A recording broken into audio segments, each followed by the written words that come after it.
말씀은 이사야 41장 8절에서 14절 말씀입니다. 그러나 나의 종 너 이스라엘아, 내가 택한 야곱아, 나의 벗 아브라함의 자손아, 내가 땅 끝에서부터 너를 붙들며 땅 모퉁이에서부터 너를 부르고 내게 이르기를 너는 나의 종이라. 내가 너를 택하고 싫어하여 버리지 아니하였다 하였노라. 두려워하지 말라. 내가 너와 함께함이라. 놀라지 말라. 나는 내 하나님이 됨이라. 내가 너를 굳세게 하리라. 참으로 너를 도와주리라. 참으로 나의 의로운 오른손으로 너를 붙들리라. 보라, 내게 노하던 자들이 수치와 욕을 당할 것이요 너와 다투는 자들이 아무것도 아닌 것 같이 될 것이며 멸망할 것이라. 내가 찾아도 너와 싸우던 자들을 만나지 못할 것이요 너를 치는 자들은 아무것도 아닌 것 같고 허무한 것 같이 되리니, 이는 나 여호와 너의 하나님이 내 오른손을 붙들고 내게 이르기를 두려워하지 말라. 내가 너를 도우리라 할 것임이니라. 버러지 같은 너 야곱아, 너희 이스라엘 사람들아, 두려워하지 말라. 나 여호와가 말하노니 내가 너를 도울 것이라. 내 구속자는 이스라엘의 거룩한 이인이라. 아멘. 오늘 본문 14절을 보니까 네 구속자는 이스라엘의 거룩한 이인이라.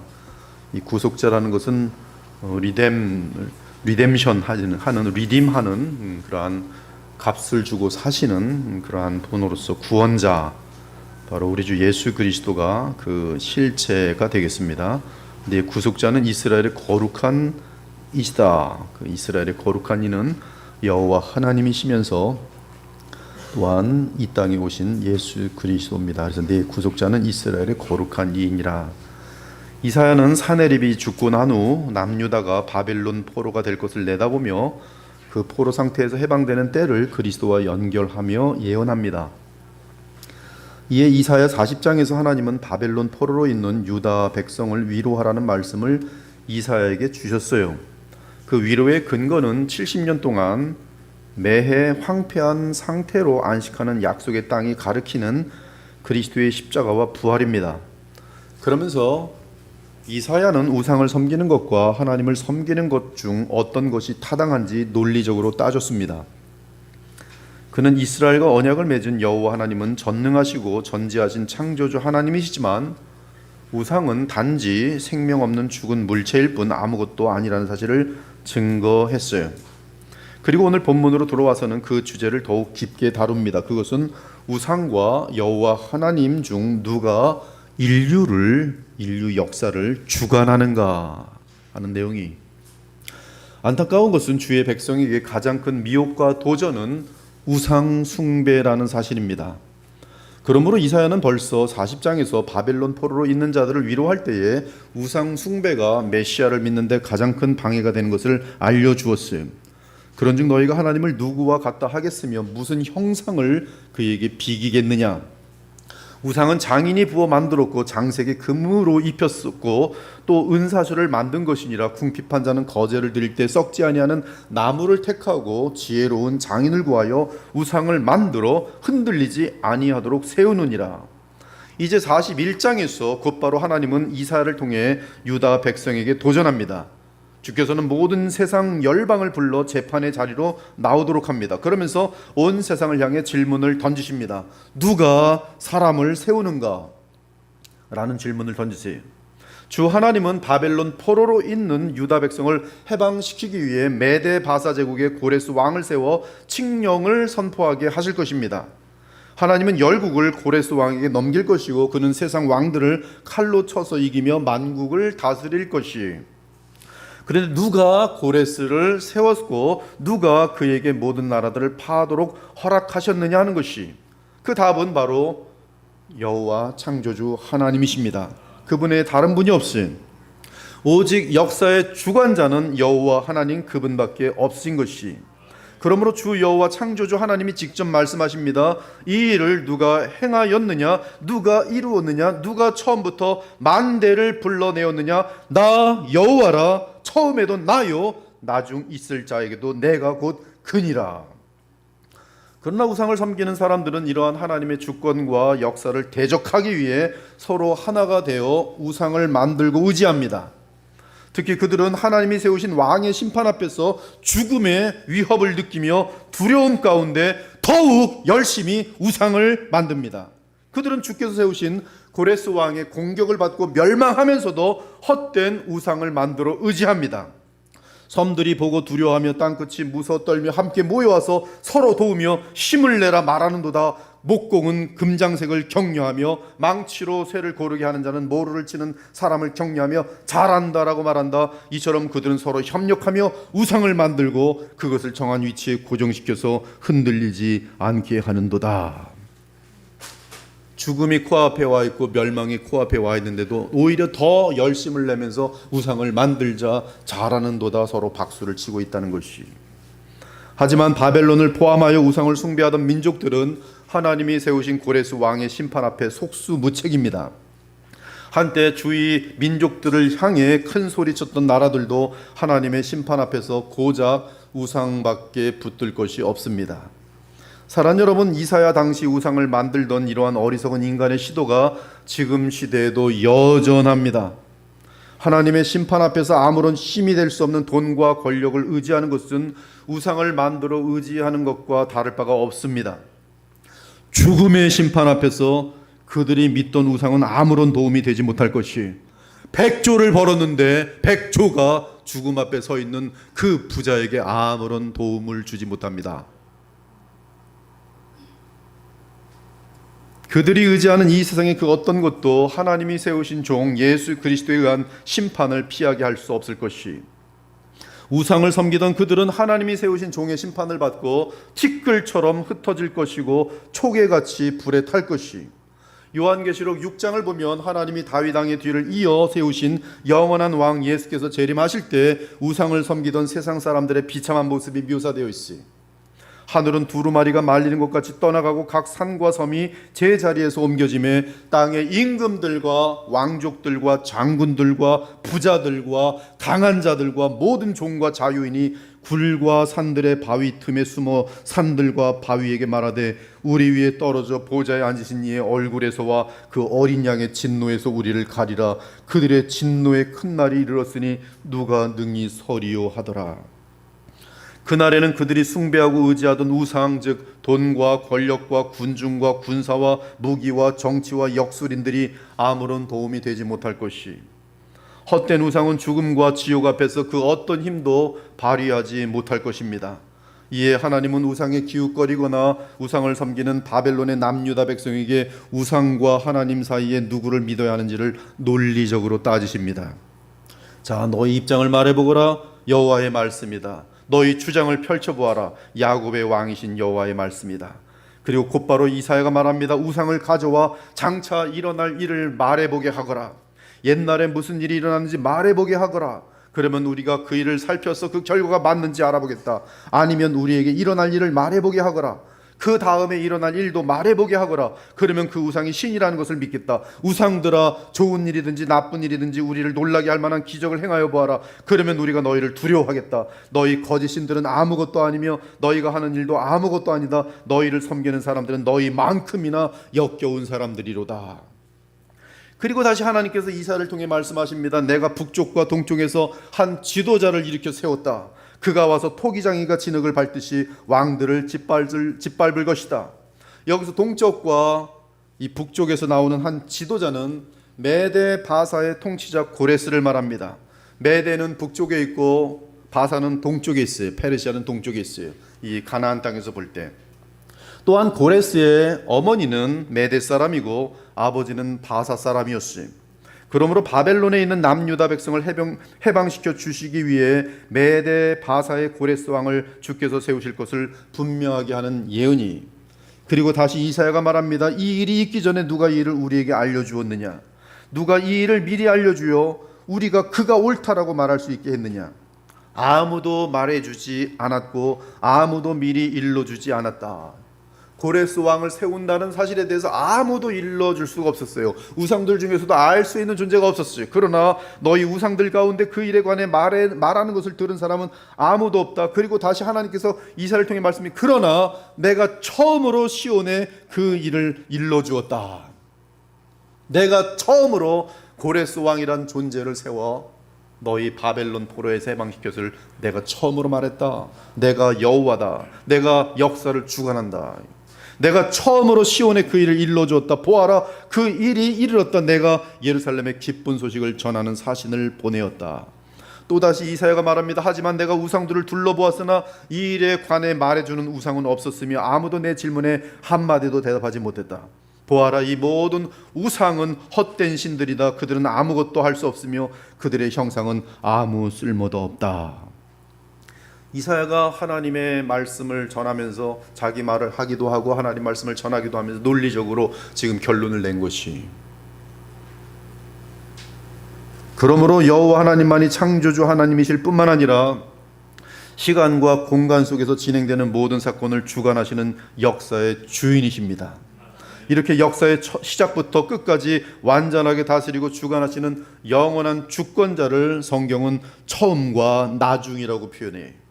이에 4절에서 하나님은 자신을 나 여호와라, 처음에도 나요 나중이 있을 자에게도 내가 곧 그니라 라고 선포하였어요.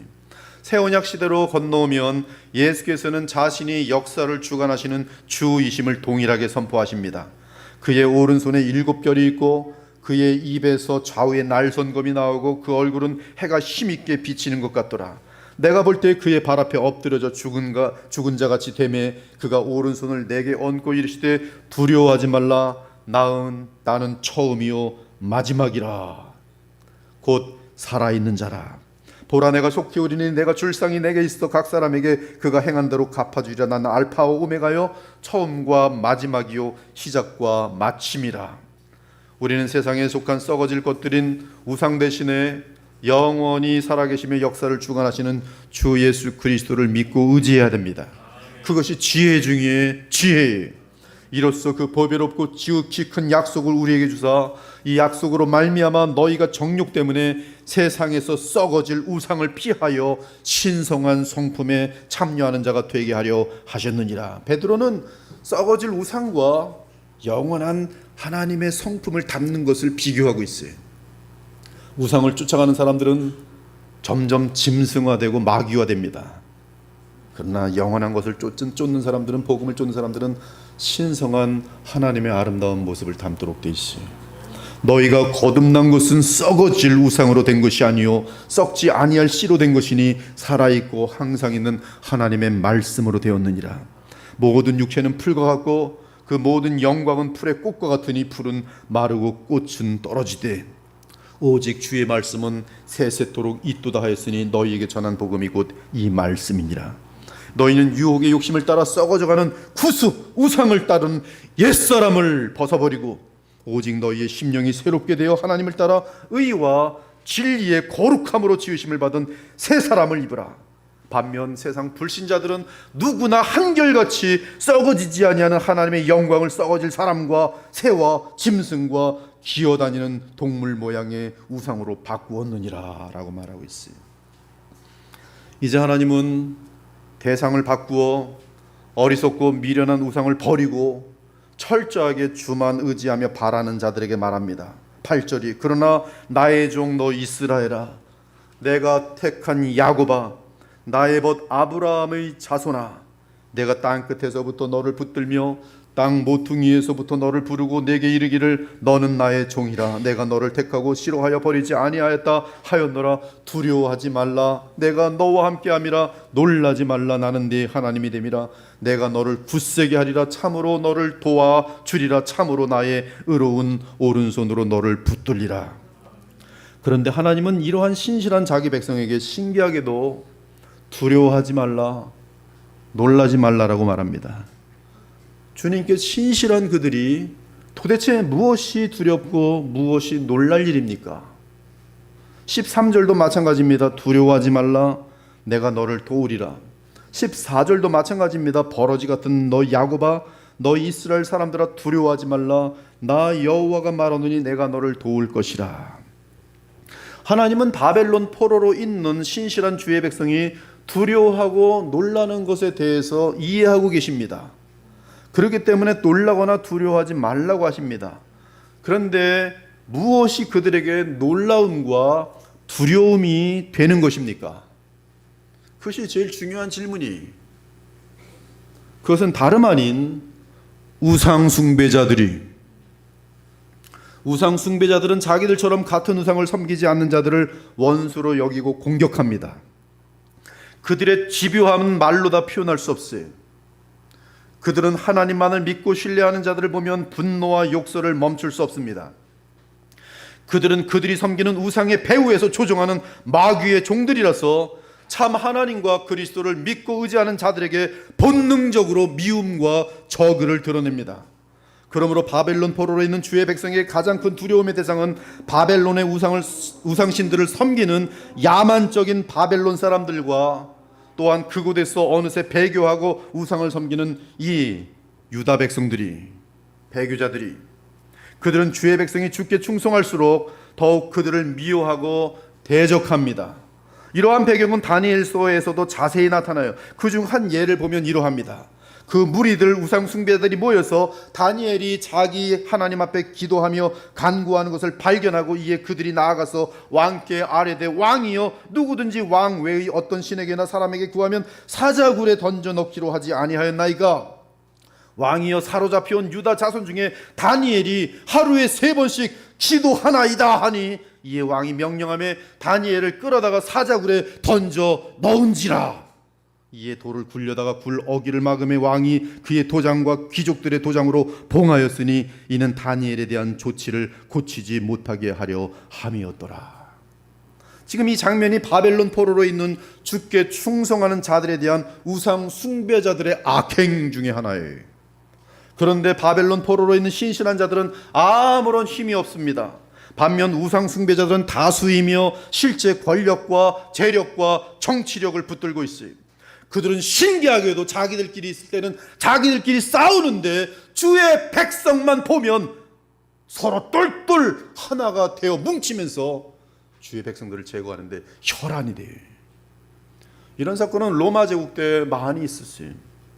크리스찬들이란 존재를 완전히 멸절시키기 위해서 가짜인 줄 알면서도 크리스찬들이 방어하였다, 로마 시를 불질렀다 하고 네로 황제가 거짓말을 했을 때 그들은 갑자기 서로 하나가 되면서 크리스찬들을 말살하는데 온 힘을 다하는 것을 쉽게 발견할 수가 있어요.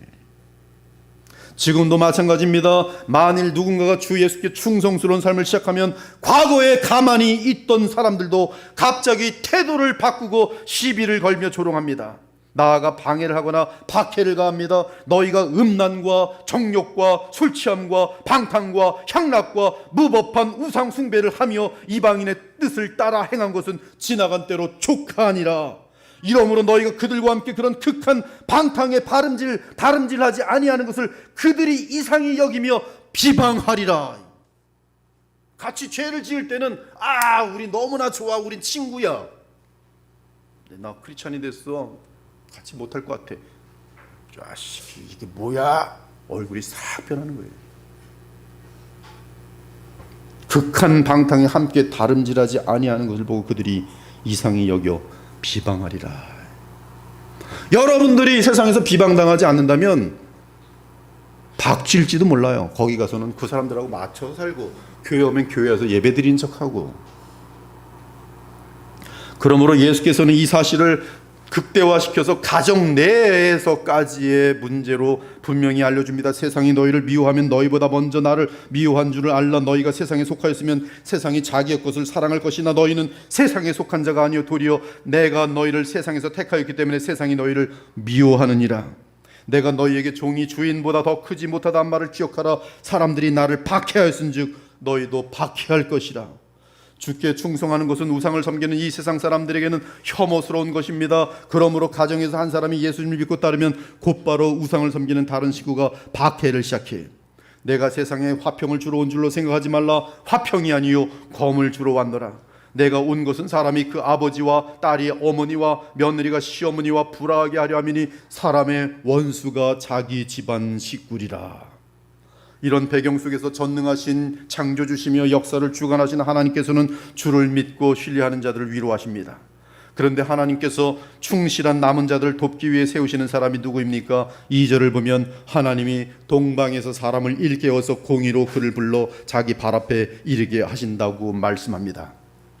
우리는 바벨론 포로에 있는 주의 백성에게 하나님의 도우심의 도구가 되는 이 동방 사람은 고레스 왕인 것을 잘 알고 있어요.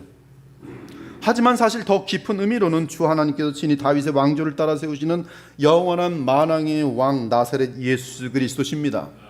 10절을 보면 주 하나님은 내가 너와 함께하리라, 내 하나님이 되리라, 너를 굳세게 하리라, 참으로 너를 도와주리라고 약속합니다. 대부분의 사람들은 그 말 자체 속에서 위로를 받으면서 감성적으로 아주 기쁨을 갑자기 누리지만 실질적으로는 하나님의 임재와 하나님의 도우심을 누리지 못할 때가 많아요. 왜? 이 근거를 놓치고 있기 때문에 그래요. 그러면서 하나님께서는 약속과 함께 여호와 하나님 참으로 나의 의로운 오른손으로 너를 붙들리라고 강조합니다. 참으로 나의 의로운 오른손으로 너를 붙들리라. 물론 바사의 고레스 왕도 간접적으로 하나님의 임재와 하나님이 그들의 하나님 되어 주심과 주의 백성을 굳세게 함과 참으로 그들을 붙들어주는 역할을 합니다. 간접적으로. 그러나 어쩌면 고레스 왕은 신자가 아닐 수도 있어요. 구원받지 못한 사람일 수 있어요. 단지 하나님의 종으로서 쓰임 받을 뿐이었어요. 그러므로 지금 이 말씀은 궁극적인 실제를 고레스가 갖고 있지 않아요. 즉 하나님이 동방에서 일으켜 세우신 왕은 임마누엘의 하나님, 언약의 하나님, 생명으로 생명을 부으시는 하나님으로 소개되고 있는데 그분은 바로 사람으로 오신 예수 그리스도를 의미합니다. 한편 개역개정은 41장 2절을 보시면 41장 2절을 보세요. 동방에서 사람을 일깨워서 공의로 그를 불러라고 번역했는데 사실 2절의 더 정확한 번역은 공의로운 동방 사람, 동방은 해가 뜨는 쪽을 말합니다. 동쪽이라고 해도 상관없어요. 공의로운 동방 사람을 일깨워서 그를 부르셨다라고 해야 합니다. 이것이 더 정확한 번역이. 그 이유는 공의롭다는 단어 체데크가 남성 단수형 명사로 되어 있어요. 이는 남성 단수형으로 되어 있는 동방에서 나온 사람을 바로 뜻할 수밖에 없도록 되어 있습니다. 그러므로 이 절은 동방에서 나오는 공의로운 사람이라고 번역해 옳습니다. 물론 공의로운 그 사람은 1차적으로는 고레스를 뜻하지만 궁극적으로는 우리 주 예수 그리스도의 공의로운 그 사람, 이에 대한 보충 설명이 기록된 10절을 보면 참으로 나의 의로운 오른손으로 너를 붙들리라고 말합니다. 여기서도 개역개정이 나의 의로운 오른손이라고 번역했지만 의로운이 동일하게 체데크, 남성 단수형으로 되어 있고요. 그러므로 너로 적용돼야지 옳습니다. 즉 참으로 나의 의로운 자 너를 나의 오른손으로 붙들리다라는 뜻이에요. 그러므로 이 절의 뜻은 하나님이 의로운 사람을 동방에서 세워 나의 의로운 자 너를 붙들어 주시겠다는 뜻이에요.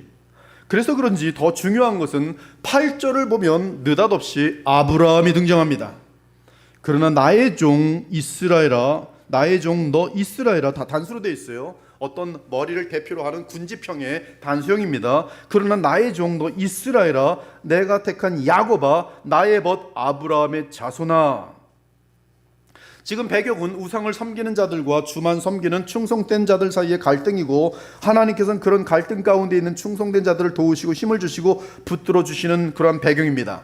이때 충성된 자들은 하나님에게 있어서 나의 의로운 자이고 그를 구원하는 방법은 의로운 한 사람을 통해 구원하시는 것이 정확하게 맞습니다. 말 그대로 하고 있으니까요. 하나님께서는 지금 나의 의로운 자를 구원하시는 것이고 그를 구원하는 방법은 의로운 한 사람이, 그리고 이렇게 의로운 그 사람에 의해 구원의 혜택을 받은 사람은 나의 종 너 이스라엘이며 내가 택한 야곱이고 나의 벗 아브라함의 자손입니다. 이들에 대해 하나님은 책임을 지시고 그들을 지키시며 도우시며 함께 하실 것입니다. 그 이유는 그들은 태초부터 하나님께 택함 받은 자들로서 의로운 그 사람에 의해 의롭게 된 백성이요 그 대표로 아브라함이 있는 것이. 이사야 42장 6절은 여호와 하나님께서 택한 야곱 즉 아브라함의 자손을 부르실 때 의로 불렀다고 말합니다. 그리고 의로 불렀다는 것은 언약으로 너를 불러 이방의 빛이 되게 하시려고 주의 백성 삼는 것임을 알 수 있어요. 나 여호와가 의로 너를 불렀은즉 내가 내 손을 잡아 너를 보호하며 너를 세워 백성의 언약과 이방의 빛이 되게 하리라. 이는 아브라함을 부르신 창조주 하나님은 의의 하나님이요 의로 구원하시는 분이기 때문입니다. 해 뜨는 곳에서든지 지는 곳에서든지 나밖에 다른 이가 없는 줄을 알게 하리라. 나는 여호와라, 다른 이가 없느니라. 나는 빛도 짓고 어둠도 창조하며 나는 평안도 짓고 환난도 창조하나니 나는 여호와라. 이 모든 일들을 행하는 자니라 하였노라. 하늘이여 위로부터 공의를 뿌리며 구름이여 의를 부를지어다. 땅이여 열려서 구원을 싹트게 하고 공의도 함께 움돋게 할지어다. 나 여호와가 이 일을 창조하였느니라. 하나님은 의로우신 분이세요. 의로운 역할로 부르십니다. 그리고 의로 부르신 목적은 의로운 주의 백성을 만들어 의의 성읍 신실한 고을, 즉 의로운 하나님 나라를 세워 완성하고자 함이, 물론 이 일은 사람이 이룰 수 없고 장차 메시아께서 이 땅에 오시면 이루실 것입니다. 이에 이사야 1장을 보니 내가 네 재판관들을 처음과 같이 네 모사들을 본래와 같이 회복할 것이라. 그리한 후에야 네가 의의 성읍이라 신실한 고을이라 불리리라 하셨나니 시온은 정으로 구속함을 받고 그 돌아온 자들은 공으로 구속함을 받으리라. 그러면 의가 무엇입니까? 의는 율법과 무관할 수 없으며 의는 모든 백성이 따라야 할 빛이, 특히 의는 불법 및 죄에 대하여 심판합니다. 내 백성이여 내게 주의하라. 내 나라여 내게 귀를 기울이라. 이는 율법이 내게서부터 나갈 것임이라. 내가 내 공의를 만민의 빛으로 세우리라. 내 공의가 가깝고 내 구원이 나갔은즉 내 팔이 만민을 심판하리니 섬들이 나를 앙망하여 내 팔에 의지하리라. 의를 아는 자들아, 마음에 내 율법이 있는 백성들아, 너희는 내게 듣고 그들의 비방을 두려워하지 말라. 그들의 비방에 놀라지 말라. 옷같이 좀이 그들을 먹을 것이며 양털같이 좀벌레가 그들을 먹을 것이나 나의 공의는 영원히 있겠고 나의 구원은 세세에 미치리라. 그러므로 하나님은 의로운 자를 보호하시고 공급하시고 지켜주시며 함께 하십니다. 그러나 자기 의를 의지하는 자에 대해서는 도리어 그가 겸손하여질 때까지 손가락으로 그를 짓누르십니다. 한편 누구든지 그리스도 안에 믿음으로 거하면 그리스도의 의 때문에 하나님은 그를 보호하시고 함께하시고 도와주십니다. 그것이 새 언약이에요. 물론 그리스도 안에 믿음으로 거하는 신자는 반드시 거룩한 마음과 함께 의로운 삶이 나타날 것입니다. 이러한 의인에 대해서 하나님은 기뻐하시며 반드시 모든 상황 가운데 지켜 보호하실 것이, 그러나 의에 거하지 않는 자는 하나님의 보호를 받을 수 없습니다.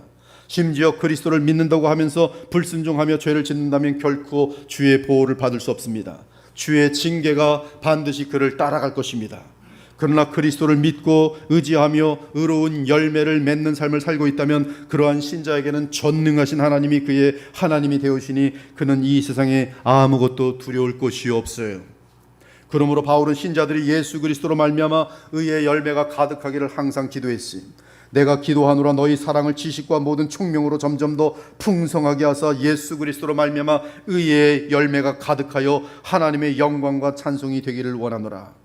사랑하는 여러분, 더 늦기 전에 하나님의 의이신 그리스도를 영접하고 믿기 바랍니다. 그러면 그리스도 안에서 의인이 되어 의의 열매를 맺기 시작할 것이, 모든 사람이 죄를 범하였음에 하나님의 영광에 이르지 못하더니 그리스도 예수 안에 있는 속량으로 말미암아 하나님의 은혜로 값없이 의롭다 하심을 얻은 자 되었느니라. 이 예수를 하나님이 그의 피로써 믿음으로 말미암는 화목제물로 세우셨으니 곧 이때에 자기의 의로우심을 나타내서 자기도 의로우시며 또한 예수 믿는 자를 의롭다 하려 하심이라. 이처럼 그리스도를 믿음으로 의인이 된 자들이 아브라함의 자손들입니다. 즉 아브라함처럼 그리스도를 믿음으로 의롭다함을 얻어 영생과 기업을 얻게 된 자들이, 만일 아브라함의 행위로서 의롭다 하심을 받았으면 자랑할 것이 있으려니와 하나님 앞에서는 없느니라. 성경이 무엇을 말하느냐? 아브라함이 하나님을 믿음에 그것이 그에게 의로 여겨진 바 되었느니라. 아브라함이나 그 후손에게 세상의 상속자가 되리라고 하신 언약은 오직 믿음의 의로 말미암은 것이니라. 그러므로 상속자가 되는 그것이 은혜에 속하기 위하여 믿음으로 되나니 이는 그 약속을 그 모든 후손에게 굳게 하려 하심이라. 그에게 의로 여겨졌다 기록된 것은 아브라함만 위한 것이 아니요 의로 여기심을 받을 우리도 위함이니, 예수는 우리가 범죄한 것 때문에 내줌이 되고 또한 우리를 의롭다 하시기 위하여 살아나셨느니라. 그러므로 우리가 믿음으로 의롭다 하심을 받았으니 우리 주 예수 그리스도로 말미암아 하나님과 화평을 누리자. 또한 그로 말미암아 하나님의 영광을 바라고 즐거워하자. 아브라함이 하나님을 믿음에 그것을 그에게 의로 정하셨다 함과 같으니라. 그런즉 믿음으로 말미암은 자들은 아브라함의 자손인 줄 알지어다. 또 하나님이 이방이 믿음으로 말미암아 의로 정하실 것을 성경이 미리 알고 먼저 아브라함에게 복음을 전하되 모든 이방인이 너로 말미암아 복을 받으리라 하였느니라. 그러므로 믿음으로 말미암은 자는 믿음이 있는 아브라함과 함께 복을 받느니라. 그러므로 믿음으로 예수 그리스도의 의가 택한 신자들에게 전가되는 것이 하나님의 의예요. 그리고 이렇게 하나님의 의를 얻은 자들은 성령으로 거듭나 그리스도의 생명을 얻게 되고, 나아가 성령께서 그 신자의 마음에 내주하시면서 계속 우러운 성품을 쌓아가며 의의 열매를 맺게 하시는 것이, 그들에게는 두려워할 것이 없습니다. 이는 주께서 그 신자와 함께 하실 것이기 때문에 그래요. 놀랄 필요가 없습니다. 이는 하나님이 의롭다 칭함받은 그 신자의 하나님이 되어주시기 때문입니다.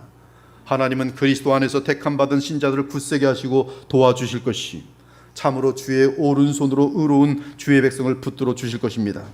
또한 2절을 보면 여호와께서 동쪽에서 사람을 불러 세울 것이라고 합니다. 그 사람은 이미 언급한 것처럼 1차적으로는 약속의 땅 가나안에서 볼 때 동쪽과 북쪽에서 오는 메데 바사의 왕 고레스를 의미합니다. 그러나 궁극적으로는 여호와의 이름을 부르는 동쪽의 공의로운 사람, 그러면서도 북쪽에서 오는 사람으로서 하나님이 친히 자기 백성을 찾아오시는 메시아 예수님이지. 동쪽은 예루살렘 성전에서 볼 때 생명나무와 하나님이 계시는 곳이, 이같이 하나님이 그 사람을 쫓아내시고 에덴 동상 동쪽의 그룹들과 두루도는 불칼을 두어 생명나무의 길을 지키게 하시니라.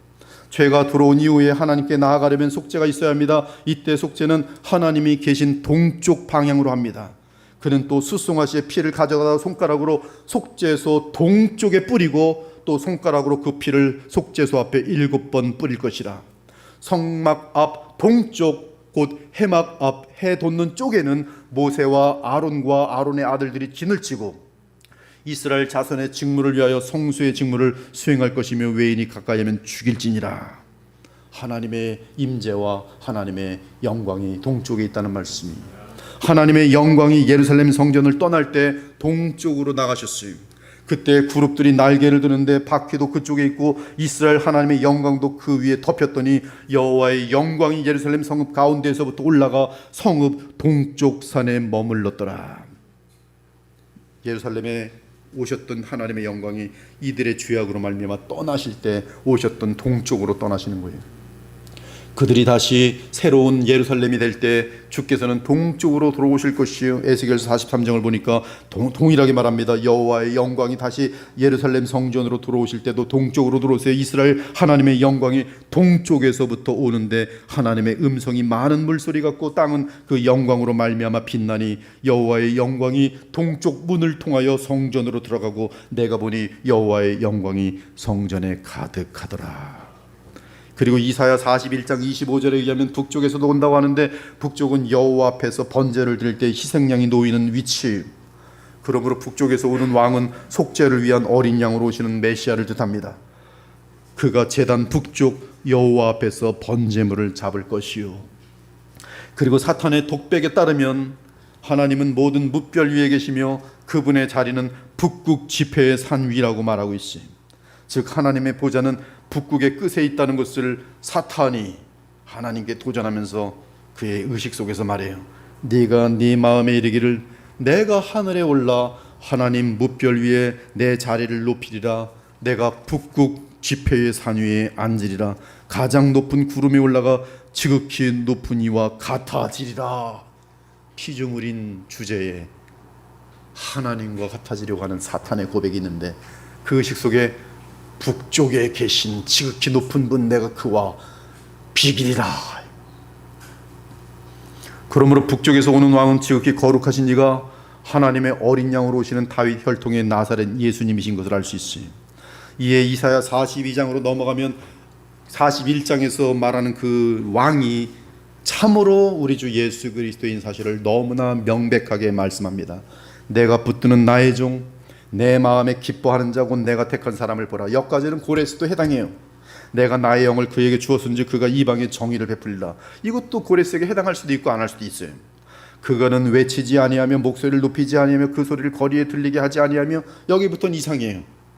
상한 갈대를 꺾지 아니하며 꺼져가는 등불을 끄지 아니하고 진실로 정의를 시행할 것이며 섬들이 그 교훈을 앙망하리라. 고레스의 교훈 들어본 적 없어요.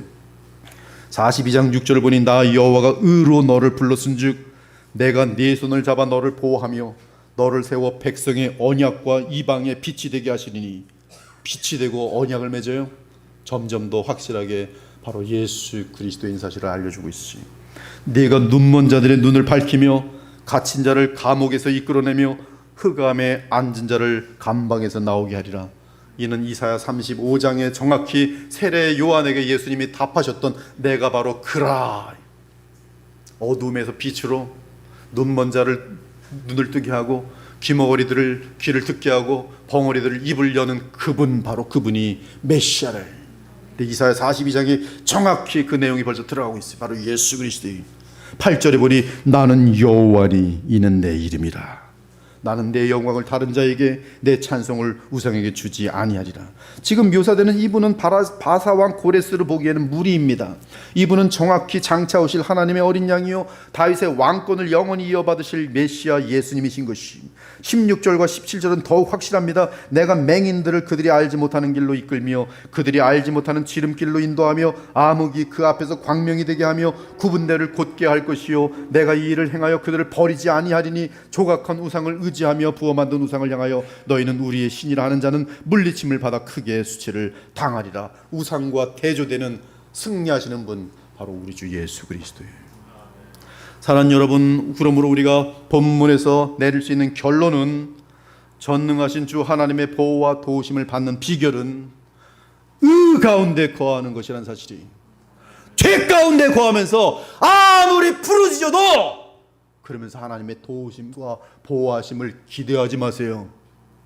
바람 피면서 주여 건강을 주시옵소서, 잘 되게 하옵소서, 그것은 말이 안 되는 것이.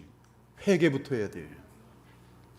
얼마나 어리석은 인생들이 감히 어둠 가운데 있으면서도 주의 도우심을 감성적으로 나와 함께하리라, 함께하기는요 죄 가운데 죄를 즐기고 있으면서. 하나님의 보호와 도우심의 비결은 의 가운데 있는 것이. 반면 우상을 따를 때 나타난 현상은 반드시 죄 가운데 거하게 될 것이. 그런데 문제는 우리가 죄인이라는 사실입니다. 그렇다면 죄인된 우리가 어떻게 의 가운데 거할 수 있습니까? 그것이 바로 오늘 아브라함을 등장시켜 알려주시는 복음으로서 그리스도를 믿고 의지하는 것이. 그러면 그리스도께서 이루신 완전한 의가 우리에게 전가되고 나아가 그분의 생명을 받아 성령을 따라 행할 때 우리는 의인으로 이 세상을 살아갈 수가 있는 것이. 그러한 의인을 향해 우리 주 하나님은 철저한 보호와 사랑을 베푸시며 붙들어 주실 것이. 그래서 의인된 주의 백성을 공격하는 우상 숭배자들은 수치를 당할 것이. 보라, 내게 노하던 자들이 수치와 욕을 당할 것이요 너와 다투는 자들이 아무것도 아닌 것 같이 될 것이라. 멸망받을 것이라. 네가 찾아도 너와 싸우던 자들을 만나지 못할 것이요 너를 치는 자들은 아무것도 아닌 것 같고 허무한 것 같이 되리라. 하지만 신자라 하더라도 언약의 하나님을 바라보고 기억하는 대신 우상을 섬기는 자들을 바라볼 때 주 여호와 하나님, 우리 주 예수 그리스도를 바라보는 눈을 놓치고 우상 숭배자들을 바라볼 때 무슨 일이 발생하는지 아십니까? 세상 염려에 빠져요. 곧바로 떨어집니다. 돈 걱정. 저 사람 돈 되게 많네. 우리 집엔 통장에 요뿐이 없네. 나 하나님께 그렇게 교회 열심히 다니고 기도했는데 이게 뭐지? 저 사람은 하나님 믿지도 않는데 잘 먹고 잘 사네. 뭐야? 바로 이렇게 되는 것이죠. 당장 세상적인 염려. 그리고 염려에 빠지면 죄된 방법을 동원하고 범죄하게 됩니다. 그리고 죄를 범한 후에는 마음과 삶이 죄에 묶이게 되고 마귀에게 종노릇하게 돼요. 그때 신자들은 세상 때문에, 우상 숭배자들 때문에 공포와 절망에 빠질 것이고 세상에서는 전쟁에 패배한 포로들처럼 원수에게 짓밟히게 될 것이. 그리스도인들이라고 하면서도 이러한 위치에 있는 자들이 지금 너무나 많아요. 그리스도인인데 자살로 마무리하는 사람들도 지금 많이 있어요. 그리스도인들이라고 하는데 가정이 갈갈이 찢어서 이혼하고 난리가 났어요. 거기가 무슨 하나님의 보호하심과 인도하심이 있는 가정입니까? 지금 새 언약 시대에 우리는 그리스도 안에서 하나님 보좌 앞에 나아갈 수 있는 엄청난 특권을 가지고 있어요. 그럼에도 불구하고 그 특권을 누리지 못하는 신자들이 허다합니다. 그들은 세상의 우상을 바라보느라 죄와 염려 가운데 모든 위로와 평강의 근원이신 그리스도와 하나님을 의심하고 멀어집니다. 그들은 두려움에 떨고 염려에 사로잡혀 불안해합니다. 그러므로 하나님은 이사야를 통해 그리스도를 바라보라고 권면합니다. 그리고 그리스도를 바라보는 자들에게 선언합니다. 또한 약속하십니다. 내가 너와 함께하리라. 너는 나의 눈동자라. 여호와의 눈은 온 땅을 두루 감찰하사 전심으로 자기에게 향하는 자들을 위하여 능력을 베푸시느니라. 그렇습니다. 우리는 버러지 같은 야곱이, 우리는 주 앞에 자랑할 의도 없고 세상을 이길 힘도 없는 버러지 같은 야곱입니다. 하지만 우리에게는 구속자 예수 그리스도가 있습니다. 그분은 이스라엘의 거룩한 이세요. 즉 우리를 의롭게 하고 깨끗하게 하여 선한 삶을 살도록 인도하시는 분이십니다. 따라서 우리가 약할지라도 그리스도 안에서 우리는 강하여집니다. 어떤 면에서 강합니까? 돈 버는 면에서 강합니까? 권력자가 되면서 강합니까? 아니! 끝까지 어둠에 속하지 않고 의에 속할 수 있는 그런 면에서 강한 것이, 남들은 다 속이고 등을 쳐도 끝까지 정직할 수 있는 그 힘이 바로 강한 것이, 그리스도 안에서 강한 것이, 의 안에서 의로움을 지켜낸다, 이 말씀이. 정결을 잃은 이 시대의 사람들 결혼하기 전에 얼마나 부정한지 몰라요. 그러면서도 행복한 가정을 꿈꾸는 사람들이 많죠. 불의를 마음껏 저지르고 행복한 가정을 꿈꾸면서 하나님이 함께 하시길 바라요. 어림도 없는 얘기. 우리는 약할지라도 그리스도 안에서 의를 지켜야 되는 존재들이, 나에게 이르시기를 내 은혜가 내게 족하도다. 이는 내 능력이 약한 데서 온전하여짐이라. 이 배경이 아까 말씀드린 것처럼 바울이 모든 복음 안에 의를 지켜나가는 가운데서 당하는 고통, 우상 숭배자들, 세상 사람들에게 당하는 고통 가운데에서, 연약한 가운데서도 그리스도 안에서 강하여지는 나, 더 하나님께 충성되어지는 나, 더 거룩하여지는 나. 그러므로 도리어 크게 기뻐함으로 나의 여러 약한 것들에 대하여 자랑하리니 이는 그리스도의 능력이 내게 머물게 하려 함이라. 그러므로 내가 그리스도를 위하여 약한 것들과 능력과 궁핍과 박해와 곤고를 기뻐하노니. 왜 이걸 당합니까? 의 때문에. 의를 위하여 박해당하는 자는 복이 있나니 내가 약한 그때에 강함이라. 그렇습니다. 버러지같이 연약한 우리가 구속자 예수님을 의지할 때 하나님은 그리스도 때문에 어떤 상황에서든 우리의 구원이 되어주십니다. 보라, 하나님은 나의 구원이시라. 내가 신뢰하고 두려움이 없으리니 주 여호와는 나의 힘이시며 나의 노래시며 나의 구원이심이라. 그러므로 너희가 기쁨으로 구원의 우물들에서 물을 기르리로다. 그날에 너희가 또 말하기를 여호와께 감사하라. 그의 이름을 부르며 그의 행하심을 만국 중에 선포하며 그의 이름이 높다 하라. 여호와를 찬송할 것은 그가 극히 아름다운 일을 하셨음이니 이를 온 땅에 알게 할지어다. 시온의 주민아 소리 높여 부르라. 이스라엘의 거룩하신 이가 너희 중에서 크심이니라. 그러므로 믿음으로 그리스도 안에 머물며 주의 지시를 따라 순종할 때 영원하신 하나님이 우리의 처소가 되어주셔서 우리 마음속에는 하늘의 생명샘이 흘러 넘치게 되는 것이, 그것이 인간에게는 최고의 행복이고 하늘의 평강과 기쁨인 것이, 그것이 어디에 있어요? 의에 있어요. 내게 의가 없습니다. 그리스도의 의를 의지하고 그리스도의 의를 의지할 때 그분에게서 거룩한 생명이 우리에게 성령 안에서 넘치게 되면서 내가 행하지 못하였던 의로운 모습들이 나에게 나타날 때 이러한 의로운 삶, 의 가운데 거하는 나의 삶에 대해서 하나님은 보호하시고 축복하시고 영화롭게 하시고 지켜주신다는 약속이란 말씀이, 영원하신 하나님이 네 처소가 되시니 그의 영원하신 팔이 네 아래에 있도다. 그가 내 앞에서 대적을 쫓으시며 멸하라 하시도다. 이스라엘이 안전히 거하며 야곱의 샘은 곡식과 새 포도주의 땅에 홀로 있나니 곧 그의 하늘이 이슬을 내리는 곳이로다. 이스라엘이여 너는 행복한 사람이로다. 여호와의 구원을 너같이 얻은 백성이 어디에 있으리요? 그는 너를 돕는 방패시요 내 영광의 칼이시로다. 네 대적이 네게 복종하리니 네가 그들의 높은 곳을 밟으리로다. 살아보세요. 돈이 없을 수 있어요. 권력자가 되지 않을 수 있어요. 인기가 없을 수도 있어요. 그런데 하나님이 나와 함께 하심을 알아요. 다 다 보입니다. 섭리가 보여요. 내가 궁핍한데 이렇게 도와주시네. 불가능해 보이는데 일로 이렇게 하나님이 도와주시네. 낭패에 빠지지 않도록 도와주시네. 함께 하시네. 기도하면 또 알아요. 기도를 응답하여 주시네. 하나님 나를 좋아하시네. 그 기쁨, 그 보람, 그 안정됨. 사랑하는 여러분, 하나님께서 우리와 함께 하시고 지켜주시고 공급하시고 보호하시는 이유는 단 한 가지 때문입니다. 그것은 바로 의예요. 의는 하나님의 명령 및 율법을 완전하게 지키는 상태를 말합니다. 완전한 의는 오직 그리스도 외에 이루신 분이 없이. 그런데 그리스도는 하나님의 아들이기에 누구든지 믿음으로 연합한 자들에게 자신의 의를 전달해 줍니다. 그 의와 함께 성령께서 그리스도의 생명을 주시고 그 신자의 마음 안에 내주하십니다. 그러므로 신자는 의로운 행위와 삶을 나타낼 수 있어요. 하나님은 신자의 믿음에 의한 의로운 행위를 아들의 생명에서 흘러나오는 의로 보시고 그들의 영광과 보상으로 삼아주십니다.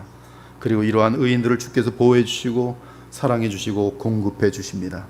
무능하고 연약하며 세상에서 볼 때 별 볼 일 없는 버러지 같은 사람이라도 그리스도 안에 있으면 그는 모든 우상 숭배자들을 부끄럽게 만들고 그들을 무너뜨리는 날카로운 새 타작기이고 어둠을 제거할 수 있는 그리스도의 빛인 것이 언제나 우상을 대적하기 바랍니다. 그리고 하나님이 친히 세우신 부활하셔서 영원히 살아계시는 하나님의 어린 양이요 다윗의 그 신 영원한 왕 예수 그리스도를 믿고 의지하기 바랍니다. 그분의 십자가 속량과 부활이 나의 의라는 사실을 늘 기억하며 살아계신 그리스도를 믿고 언제나 하나님과 교통하는 저와 여러분 되시기를 우리 주 예수 그리스도의 이름으로 축원합니다. 아멘. 주 하나님 감사합니다. 오늘 이사야 41장을 통해서 하나님께서 세우시는 왕이 우리 주 예수님이요 그분 안에는 결코 수치가 없고 그분 안에서는 항상 승리만이 있음을 오늘도 확신시켜 주시니 감사합니다. 하나님의 아들 예수 그리스도를 믿고 의지하며 하나님의 나라를 누리며 살아가는 영광스러운 주의 자녀들이 되고 어둠을 이기며 우상을 섬기는 자들을 주께로 돌아오게 하는데 쓰임받을 수 있는 그러한 거룩하고 진실하고 사랑이 넘치는 주의 자녀들이 다 되게 하여 주시옵소서. 살아계신 우리 주 예수 그리스도의 이름으로 기도합니다. 아멘.